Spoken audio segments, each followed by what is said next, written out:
बिस्मिल्लाहिर्रहमानिर्रहीम। अस्सलाम वालेकुम। 11 न्यूज़ पाकिस्तान के साथ में हूँ मंजर। रुक करते हैं खबरों का। Bureau chief Malaysia Sheikh Mohammad Saqib Shami Malaysia में प्रोग्राम MM2H के तहत पहला निजी वन स्टॉप सेंटर कायम। गैर मुल्की सरमायाकारी में तेज़ी से इजाफा। कुआलालंपुर से खसूसी खबर। मलेशिया ने तवील मुद्दती रहाइश और गैर मुल्की सरमायाकारी को फ़रोग़ देने के लिए Malaysia my second home MM2H यानी प्रोग्राम के तहत कुआलालंपुर TRX में मुल्क का पहला निजी वन स्टॉप सेंटर कायम कर दिया है। ये सेंटर गैर मुल्की सरमायाकारों और ख़ानदानों को तमाम खिदमात एक ही जगह फराहम करेगा।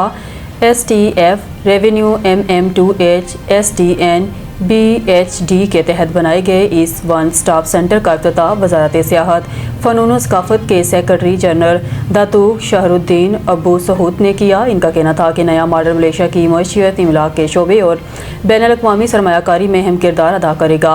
हुकूमत ने MM2H प्रोग्राम को 2025 में 3 नई कैटेगरीज में तकसीम किया है: सिल्वर, गोल्ड और प्लाटीनियम। इन कैटेगरीज के तहत 5 लाख से 50 लाख रिंगट तक के मुख्तलिफ सरमाया जाती तकाज़े शामिल हैं। सरकारी रिपोर्ट्स के मुताबिक जुलाई 2025 तक MM2H के 3,300 से ज़ायद दरख्वास्तें मसूल हो चुकी हैं, जिनसे 300 मिलियन रिंगट से ज़्यादा गैर मुल्की सरमाया मुतवक्के है, जबकि रियल एस्टेट सेक्टर में 430 मिलियन रिंगट से ज़ायद सरमायाकारी की पेशगोई की जा रही है।